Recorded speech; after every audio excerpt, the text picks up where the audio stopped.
মদিনার সাহাবীদের মধ্যে সবচাইতে গরীব সাহাবী ছিলেন সাইয়েদনা বেলাল রাদিয়াল্লাহু তাআলা আনহু। নিজের লজ্জাস্থান ঢাকার কাপড়টা ছাড়া তার কাছে দ্বিতীয় কোনো কাপড় ছিল না। সকালে যদি খাবার পেত, দুপুরে খাবার ছিল না, দুপুরে পেলে রাতের জন্য ছিল না, আজকে খাবার থাকলে কালকে নেই। মদিনার সবচাইতে গরীব সাহাবী বেলাল রাদিয়াল্লাহু তাআলা আনহু, লজ্জাস্থান ঢাকার জন্য শুধু একটা জামা ছিল, গায়ে দেওয়ার মতো কোনো জামা নাই। এই সাহাবীর মতো গরীব কোনো সাহাবী মদিনার জমিনে নাই। এই বেলাল রাদিয়াল্লাহু তাআলা আনহুকে বিশ্বনবী ডেকে বললেন, ইয়া বেলাল আনফিক ইয়া বেলাল লা তাখশা মিন যিল আরশি ইকলালা। ও বেলাল, আল্লাহর রাস্তায় দান করো, কারণ আমার আল্লাহর ধনভাণ্ডারের কমতি নাই। সাইয়েদনা বেলাল রাদিয়াল্লাহু তাআলা আনহু সবচেয়ে গরীব। শুনতেছেন? বুঝতেছেন? সবচেয়ে গরীব। ডাউন পার্টটা ঢাকার মতো একটা গার্মেন্ট ছিল, একটা কাপড়, এটা পেঁচায় আসতো, নামাজ পড়তো, গায়ে রাখার মতো কোনো জামা নাই, আর খাবার দাবার টাকা পয়সা বলতে নাই। ওই সাহাবীরে বিষ্ণু ইসলাম বললেন, আনফিক বেলাল, বেলাল তুমিও দান করো, তুমিও দাও, দানের হাতকে প্রশস্ত করে দাও। আনফিক ইবনা আদম উনফিক আলাইক, হে বানি আদম দাও, দিলে আমি তোমারে দেব। কেজির এটা হুজুরে দিয়ে দিলাম, এরপরে কেউ আমার 20 কেজি দিলে ওইটা ধরবো, ওইটা আবার আরেকজনরে দিব, এরপরে আরেকজন 30 কেজি দিলে ওইটারে ধরবো। কথা বলেন, কথা বলেন, কথা বলেন। এজন্য আল্লাহ বললেন, ইনফিকুনা ফিস সাররাই ওয়াদ দাররা। আমার মুত্তাকি বান্দার প্রথম গুণ, তারা সুখে দুঃখে সব সময় দান করে, দানের ধারাবাহিকতা সব সময় অব্যাহত রাখে। যারা সুখে দুঃখে সচ্ছল অসচ্ছল সব অবস্থায় দান করে, তাদের নাম হলো মুত্তাকি। মুত্তাকিদের প্রথম বৈশিষ্ট্য দান করে। আপনারা দান করেন তো? কিশোরগঞ্জের ভাইয়েরা সবাই করেন? করেন তো? Take it as a reminder. আজকের এই আলোচনাটা একটা রিমাইন্ডার হিসেবে নেন। যাদের দান করতে একটু সমস্যা, মনে থাকে না, অলসতা বা একটু কিপটামির মনোভাব আছে, এই কিপটামি কৃপণতা ভুলে যান, দেন। দেন না একটু, আপনারা দিবে কে? বিশ্বাস হয়? দিলে বাড়ে, দিলে না দিলে কমে, কারণ আপনি দিলে আপনারে দিবে কে? তবে গোপন অবস্থায় দেওয়াটা উত্তম। প্রকাশ্য দান করলে আল্লাহ কবুল করেন, ওইটাতেও সওয়াব আছে, কিন্তু গোপনে দান করলে বেশি খুশি হয় কে? গোপনে দান করলে আল্লাহর রাগ ক্রোধ কমে যায়। আপনার কোনো পাপের কারণে আল্লাহ যদি আপনার উপর রেগে থাকে, আপনি গোপনে কিছু দান করে দেন, ওই রাগটা মুহূর্তেই ঠান্ডা হয়ে যাবে। 7 শ্রেণীর ব্যক্তিকে আল্লাহ তাআলা আরশের নিচে ছায়া দিবে কিয়ামতের দিন, যেদিন আকাশের সূর্যটা মাথার কাছে চলে আসবে, জমিনটা তামার জমিন হয়ে যাবে, তৃষ্ণায় মানুষের জিহ্বা বের হয়ে কুকুরের মতো নাভির সামনে ঝুলতে থাকবে। সূর্যের প্রচন্ড কিরণ আর তাপে মাথার মগজগুলো গলে গলে নাকের ছিদ্র আর কানের ছিদ্র দিয়ে ভাতের মাড়ের মতো টপ টপ করে বেয়ে বেয়ে পড়বে। আল্লাহর আরশের ছায়া ছাড়া সেদিন আর কোনো ছায়া থাকবে না। বিষ্ণু বললেন, 7 শ্রেণীর ব্যক্তিকে আল্লাহ তাআলা সেদিন আরশের নিচে ছায়া দিবে। তার মধ্যে থেকে 1 শ্রেণীর ব্যক্তি, কিশোরগঞ্জের ভাইরা খেয়াল করে শুনেন, তার মধ্যে 1 শ্রেণীর ব্যক্তি হচ্ছে রজুলুন তাসাদ্দাকা বিসাদাকা ফাআখফাহা। 1 শ্রেণীর ব্যক্তি হচ্ছে ওই ব্যক্তি যে গোপনে আল্লাহর জন্য দান করে। আচ্ছা, লা তা'লামু শিমালুহু মা তুনফিকু ইয়ামিনু, এমন গোপনে এসে আল্লাহর রাস্তায় দান করে দেয়, তার ডান হাত কি দান করেছে বাম হাত টের পায় না। ডান হাত কি দিল, বাম হাত দেখে নাই। অন্য মানুষ জানা তো দূরের কথা, এই গোপন দান আমার আল্লাহর কাছে খুব প্রিয়।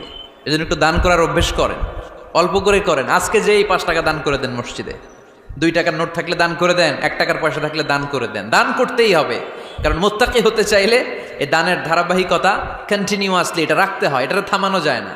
সময় ভালো বেশি দিলাম, সময় খারাপ কম দিলাম, কিন্তু দিতে হবে। রাজি আছেন? আল্লাকা সিররুন ইনদাল্লাহ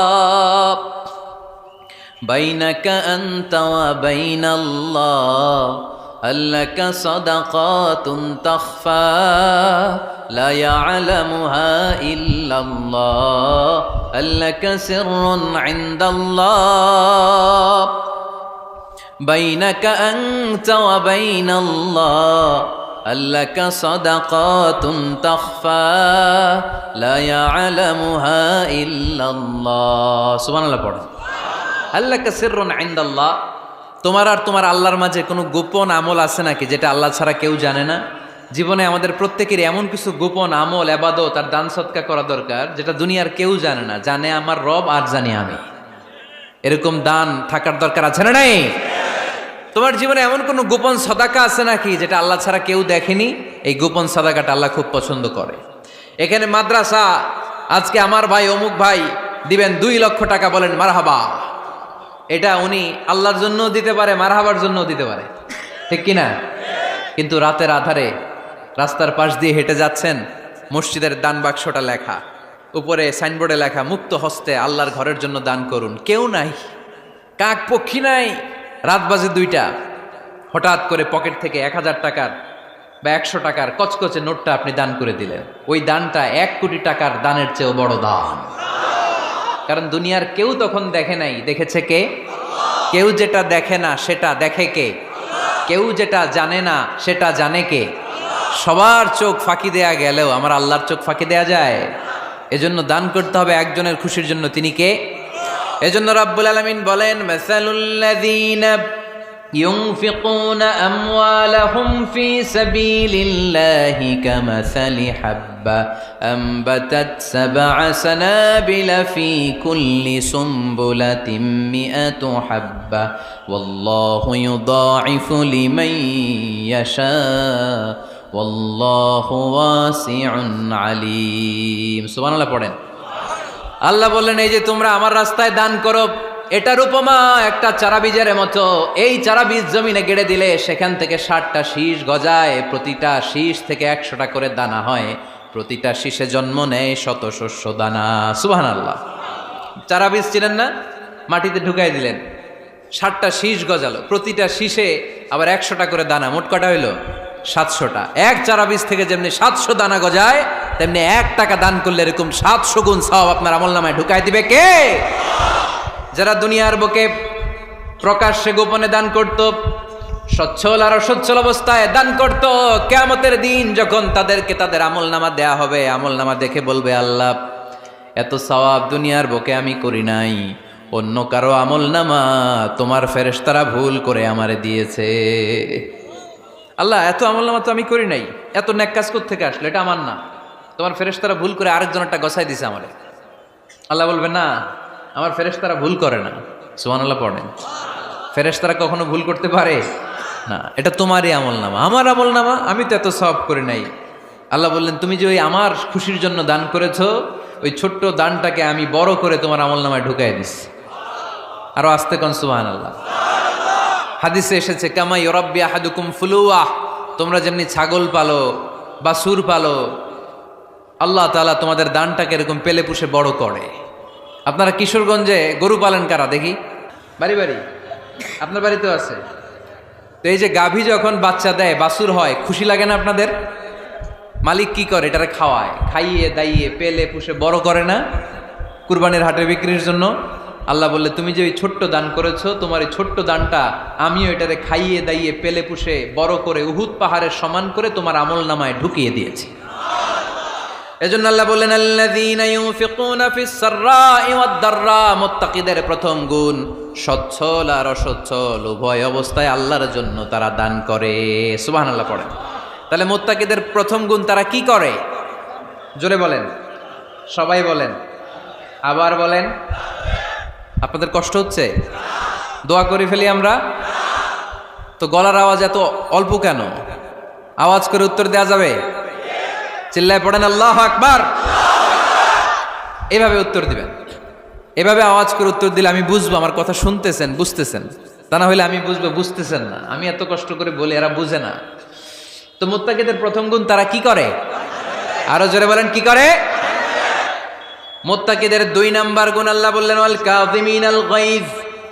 মুত্তাকিরা শুধু সুখে দুঃখে সচ্ছল অসচ্ছল অবস্থায় তারা দান করে না। মুত্তাকি বান্দার 2 নাম্বার বৈশিষ্ট্য, তারা রাগকে হজম করে, ক্রোধকে নিয়ন্ত্রণ করে। সুবহানাল্লাহ। মুত্তাকিনরা অল্পতে চটে যায় না, হট টেম্পার্ড না। আমাদের অনেকে আছে হট টেম্পার্ড, কিছু বুঝলেও সাথে, না বুঝলেও সাথে। এরকম স্যাত আছে নাকি আপনাদের? রাগরে আপনারা কি বলেন আঞ্চলিক ভাষায়? রাগী বলেন। তো এই যে রাগী মানুষ আছে না, গুসা উঠছে, এই যে গুসা যে উঠে, এটা খুবই স্বাভাবিক, গুসাটা ওঠা, সবার ওঠে এটা। কি বলেন, ওঠে না? ওঠে না? আপনাদের মধ্যে থেকে গুসা বেশি ওঠে কার দেখি? আছে তো, রোগী আছে তো অনেক। আল্লাহ আপনাদের গুসাগুলোরে ঠান্ডা করে দেখ, আর ভালো গুসাগুলো যেন আপনারা ইসলামের পক্ষে করতে পারেন। আল্লাহ তৌফিক দান করো। রাগ হবে ইসলামের জন্য। আল্লাহর জমিনে আল্লাহর বিধান লঙ্ঘন হলে আমরা রেগে যাব। চিল্লায় বলেন ঠিক কিনা? এছাড়া কেউ আমাদেরকে রাগাতে পারবে না। ওয়াল কাযিমিনাল গায়জ, মুত্তাকিন বান্দারা রাগকে হজম করে। রাগ হওয়াটা খুব স্বাভাবিক, এটা ন্যাচারাল, এটা কি প্রাকৃতিক। আমাদের দেহে এক ধরনের হরমোন আছে, এটার নাম হচ্ছে অ্যাড্রেনালিন বলে এটাকে, অ্যাড্রেনালিন হরমোন। তো এই হরমোনটা যখন নিঃসরিত হয় তখন আমরা রেগে উঠি, এর আগে আমরা রাগি না। This adrenaline hormone triggers up your bodies fight response. এটা নিঃসরিত হলেই বডি তখন ফাইট করতে মন চায়, মনে চায় খায়া ফেলাই, মাইরা ফেলাই, দইরা ফেলাই, অক করে হোতা এলাই। আপনারা বলেন না এগুলো? মাইরা অ্যালবাম, কাইটটা অ্যালবাম, অক করে হোতা অ্যালবাম বলেন আপনারা?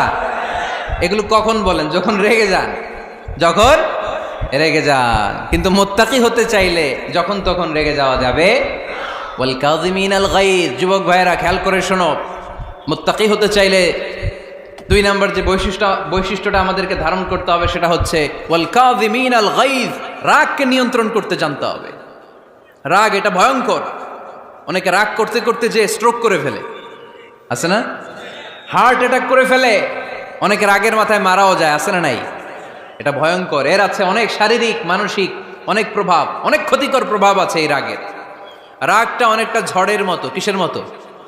ঝড় যেমনি একদিক থেকে এসে সব ভেঙে চুরে তছনছ করে লন্ড ভন্ড করে দিয়ে আরেক দিকে সাঁ করে চলে যায়, রাগও তেমন একদিক দিয়ে আসে সব শেষ করে দিয়ে আরেক দিকে চলে যায়, ঠিক কিনা? এর রাগের মাথায় পৃথিবীতে কত খুন খারাপি ঘটেছে, ঠিক কিনা? বাবা ছেলের মধ্যে রাগ আছে না নাই? বন্ধু বন্ধুর মধ্যে, বন্ধু কয় এটা আমারে দে, ওই বন্ধু বলে না দিব না, রেগে গেছে, কিলাকিলি ঘুষাঘুষি আছে না নাই? বাবা ছেলের মধ্যে জমি জমা নিয়ে হয় না অনেক সময়? বাবা কয় এই জমি তুই পাবি না, পোলায় কয় আমার এই দিবা তুমি।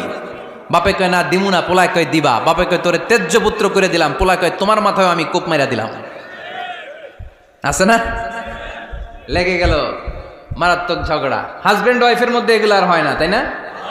রাগারাগি হ্যাঁ বেশি হয়। কিশোরগঞ্জে এগুলো আছে। আহা, খবরদার, এগুলোকে বাড়তে দেয়া যাবে না। শয়তান খালি গুতায়। শয়তান চায় কি করে ফ্যামিলিকে ব্রেক ডাউন করা যায়। শয়তান একটা আরশের উপর বসে, অন্য শয়তানরা এসে বলে আমি ওজনে কম দেওয়াইছি, কারে কিছুই করস নাই তুই।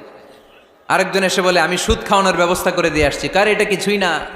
আরেকজন এসে বলে মাদ্রাসায় যাচ্ছিল আমি সরাই দিছি, কারে এটা কিছুই না। আরেক শয়তান এসে বলে আমি স্বামী স্ত্রীর মধ্যে বিচ্ছেদ ঘটাই দিছি। ইবলিশ শয়তান তখন এটারে নিয়ে নাচতে শুরু করে দেয়। এজন্য স্বামী স্ত্রীর মধ্যে ঝগড়া আছে না নাই? হাজবেন্ড বলে একটা, ওয়াইফ বলে আরেকটা, আছে না নাই? হাজবেন্ড বলে তুমি যাইবা না, এই বিয়ার দাওয়াতে যাইবা না, ও আমারে অপমান করছিল। বউ কয় আমি যামু, আমার বান্ধবীর বিয়া, তোমার কি? আছে না নাই? হাজবেন্ড কয় না যাবি না, বউ কয় যামু, গেলে তোর খবর আছে। বউ কয় কি করবা? কয় তালাক দিয়ে দিলাম। আছে না নাই? ছোট্ট ঝগড়া থেকে মাথা গরম করে রাগের মাথায় তালাক দিয়ে ফেলে। এজন্য রাগ ভয়ঙ্কর। এর রাগের কারণে বন্ধু বন্ধুর সম্পর্ক নষ্ট হয়, হাজব্যান্ড ওয়াইফের মধ্যে ডিভোর্স হয়ে যায়, বাবা ছেলের মধ্যে সম্পর্ক ছিন্ন হয়ে যায়। এটা ঝড়ের মতো। এজন্য মুমিনরা চাইলেই চট করে রেগে যেতে পারে। এজন্য রাগ নিয়ন্ত্রণের দরকার আছে না নাই? এজন্য আল্লাহ বললেন والذين ينفقون أموالهم في سبيل الذين ينفقون في السراء والضراء والكاظمين الغيظ والعافين عن الناس। মুমিন বান্দার মুত্তাকিদের প্রথম গুণ দান করে, মুত্তাকিদের দ্বিতীয় গুণ তারা রাগকে হজম করে। সুবহানাল্লাহ পড়ে। রাগকে কি করতে হবে? জোরে বলেন কি করতে হবে? আল্লাহ রাসূল বললেন লাইসা শাদীদু বিসসুরআ, কুস্তি খেলে যে অন্যকে মাটিতে শুইয়ে দিতে পারে সে আসল শক্তিশালী না। ইন্নামা শাদীদুল্লাযী ইয়ামলিকু নাফসাহু ইনদাল গাদাব। রাগের মাথায় যখন নিজেকে যে নিয়ন্ত্রণ করতে পারে, আল্লাহর কাছে ওই ব্যক্তিটাই শক্তিশালী। কুস্তি খেলে আরেকজনের শোয়াই দিলেন, এ শক্তিশালী না, বরং শক্তিশালী তো সে যে রাগের সময় নিজের উপর নিয়ন্ত্রণ রাখে। He can control himself in the time of anger. যখন সে রেগে যায় তখন সে নিজেকে নিয়ন্ত্রণ করতে পারে, সেই শক্তিশালী। কুস্তি খেলে আপনি হোতায় দিলেন আরেকজনের, আপনি শক্তিশালী না। এজন্য রাগকে নিয়ন্ত্রণ করতে রাজি আছেন তো? এক সাহাবী এসে বললেন, ইয়া রাসূলুল্লাহ, আউসিনি ইয়া রাসূলুল্লাহ, ও নবী আমারে নসিহত করেন, আমারে কিছু উপদেশ দেন। বিশ্বনবী বললেন, লা তাগদাব, তুমি রেগে যেও না। সাহাবী বললেন, আরেকটা উপদেশ দেন। বিশ্বনবী বললেন, লা তাগদাব, রেগে যেও না। সাহাবী বললেন, ও নবী আরেকটা উপদেশ দেন। বিশ্বনবী তৃতীয়বারের জন্য বললেন, ও সাহাবী তুমি রেগে যেও না, লা তাগদাব, রেগে যেও না। কারণ রেগে গেলেন তো হেরে গেলেন, রেগে গেলেন হেরে গেলেন। অনেকে আপনারা রাগাতে চাইবে নানাভাবে, কিন্তু আপনি রাখবেন না। আপনার সাথে ঝগড়া করতে চাইবে, পায়ে পাড়া দিয়ে ঝগড়া করতে চায়, এরকম আছে না নাই? আপনারা রাগাতে চায়, ফুসলাতে চায়, কিন্তু মুমিনরা, মুত্তাকিনরা, তারা যেন তেন কোনো কারণে রেগে যায় না। তারা তাদের রাগকে হজম করে। আলহামদুলিল্লাহ পড়েন। আল্লাহ রাসূল সাল্লাল্লাহু আলাইহি ওয়াসাল্লাম কখনো রাখতেন না, কখনো না। ওনার উপর অনেক অত্যাচার হয়েছে, উনি রাগেন নাই, উনি ক্ষমা করে দিয়েছেন। কি করেছেন? আল্লাহ রাসূল সাল্লাল্লাহু আলাইহি ওয়াসাল্লাম যখন মক্কায় নামাজ পড়তেন, আল্লাহ রাসূল সাল্লাল্লাহু আলাইহি ওয়াসাল্লাম যখন রুকুতে যেতেন, সিজদায় যেতেন, পিঠের উপরে পচা উটের নাড়ি ভুঁড়ি চাপিয়ে দেয়া হতো। আল্লাহ রাসূল কখনো রেগেছেন? কথা বলেন। তায়েফের ময়দানে দাওয়াত দিতে গেলেন, পাথর মারা হলো, তিনি রেগেছেন? বাড়ি থেকে বের করে দেয়া হলো, বাধ্য হয়ে মক্কা থেকে মদিনায় হিজরতে গেলেন। মক্কার দিকে তাকিয়ে তাকিয়ে চোখের পানি ছাড়লেন আর বললেন, মক্কা তু আহাব্বুল বিলাদ ইলাইয়া, আমার কাছে সবচেয়ে প্রিয় শহর মক্কা শহর। লাউলা উখরিজতু লামা খারাজতু, আমার যদি বের করে দেয়া না হতো মক্কা থেকে জীবনে কোনোদিন আমি বের হতাম না। তারপরেও বিশ্বনবী রাগেন নাই। ব্ল্যাক ম্যাজিক করে 6 মাস বিশ্বনবীকে অসুস্থ করে রাখা হয়েছে, তিনি রাগেন নাই। আল্লাহ রাসূল সাল্লাল্লাহু আলাইহি ওয়াসাল্লাম একবার উটের উপর চড়ছিলেন। ইন দ্য মিন টাইম এক বেদুইন এসে বিশ্বনবীর গায়ের চাদর ধরে টান দিলেন। হাদিসের বর্ণনাকারী সাইয়েদনা আনাস রাদিয়াল্লাহু তাআলা উনি বলেন, কুনতু আমশি মা রাসূলিল্লাহ, আমি একবার রাসূল সাল্লাল্লাহু আলাইহি ওয়াসাল্লামের সাথে হাঁটছিলাম। ওয়া আলাইহি বুরদুন নাজরানি গলিযুল হাশিয়া, আর রাসূল সাল্লাল্লাহু আলাইহি ওয়াসাল্লামের গায়ে ছিল চাদর। কি ছিল? আপনারা আজকে চাদর গায়ে দিয়ে আসছেন? কেউ আসছেন? অনেকে। এই যে আমরা চাদর গায়ে দেই, আমাদের চাদরের এই পাশে মাঝে মাঝে কিছু ডিজাইন করা থাকে না? নাজরান দেশ থেকে নিয়ে আসা বিশ্বনবীর ওই চাদরের এইখানে খসখসে ডিজাইন ছিল। তো আল্লাহ রাসূল যখন চাদর গায়ে দেয়া, ওই বেদুইন যখন চাদর টান দিয়েছে, ওই খসখসে ডিজাইন আল্লাহ রাসূল সাল্লাল্লাহু আলাইহি ওয়াসাল্লামের ঘাড়ের চামড়া ছিঁড়ে ফেলেছে। আসছিল ভিক্ষা করতে, বেদুইন আসছে কি করতে? ভিক্ষা চাওয়ার স্টাইল দেখেন, ভিক্ষা চাওয়ার স্টাইল দেখছেন? আল্লাহ রাসূল সাল্লাল্লাহু আলাইহি ওয়াসাল্লামের চাদর ধরে এমন টান মেরেছে, ওই খসখসে চাদরের দাগ বিষ্ণু সাল্লাল্লাহু আলাইহি ওয়াসাল্লাম ঘাড়ের মধ্যে বসে ঘাড়ের চামড়া ছিঁড়ে গিয়েছে। বিষ্ণু প্রচন্ড ব্যথা পেয়েছেন, কিন্তু কিছুই বলেন নাই। ফালতাফাতা ইলাইহি রাসূলুল্লাহ, আল্লাহ রাসূল তার দিকে তাকালেন, তাকিয়ে সুম্মা দাহিক, ছোট্ট একটা মুচকি হাসি দিলেন। মুচকি হাসি দিলেন। ভিক্ষা করতে আসছে, চাদর ধরে টান মেরা ঘাড়ের চামড়া ছিঁড়ে ফেলছে, আর বলতে শুরু করছে, ইয়া মুহাম্মদ মুরলি মিন মালিল্লাহ, আল্লাহর যে সম্পদ আছে বাইতুল মালের সম্পদ থেকে আমার কিছু দাও, আমার কিচ্ছু নাই। আল্লাহ রাসূল সাল্লাল্লাহু আলাইহি ওয়াসাল্লাম ফাদাহিক, একটা মুচকি হাসি দিলেন, দিয়ে সে যা চেয়েছে তার হাতে সেটা উঠিয়ে দিলেন। চিল্লায় পড়েন সুবহান। তার মানে আমার নবী সহজে রাখতেন না। ওনার গায়ের উপর, দেহের উপর অত্যাচার করা হলে বিষ্ণু সাল্লাল্লাহু আলাইহি ওয়াসাল্লাম কখনো রাগেন নাই।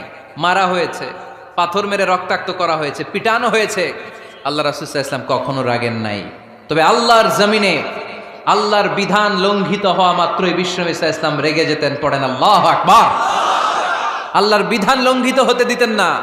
যেই লোকটা নামাজ পড়া অবস্থায় ওটের পচা নাড়ি ভুঁড়ি চাপিয়ে দিলে রাগেন না, যাকে পাথর মারা হলে রাগেন না, চাদর ধরে টেনে গায়ের চামড়া ছিঁড়ে ফেললে রাগেন না, ওই ব্যক্তিটা আল্লাহর জমিনে আল্লাহর আইনের বিরুদ্ধে কথা বললে রেগে যেতেন।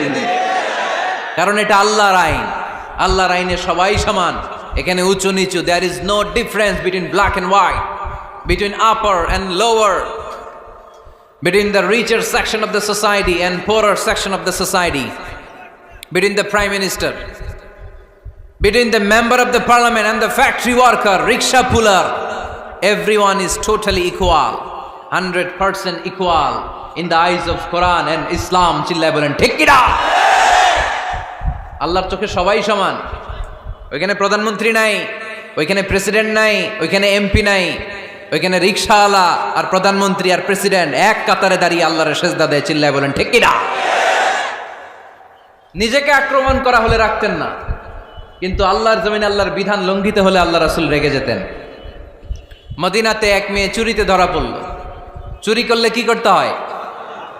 আস-সারিকু আস-সারিকাতু ফাকতাউ আইদিয়াহুমা। বাংলাদেশে হাত কাটে, কি করে? জেলে দেয়। আর কি করে? হ্যাঁ, জরিমানা, জামাই আদর করে না। বিধান হচ্ছে হাত কেটে দাও।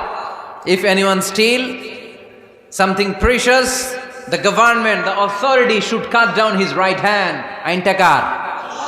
বাংলাদেশে এরকম চোর আছে না নাই? দেশের টাকা পাচার করে, আছে না নাই? হাজার হাজার টাকা কুচি কুচি করে বগুড়ার এক পানির মধ্যে, খালের মধ্যে দেখলাম। আহা, জনগণ খেতে পায় না।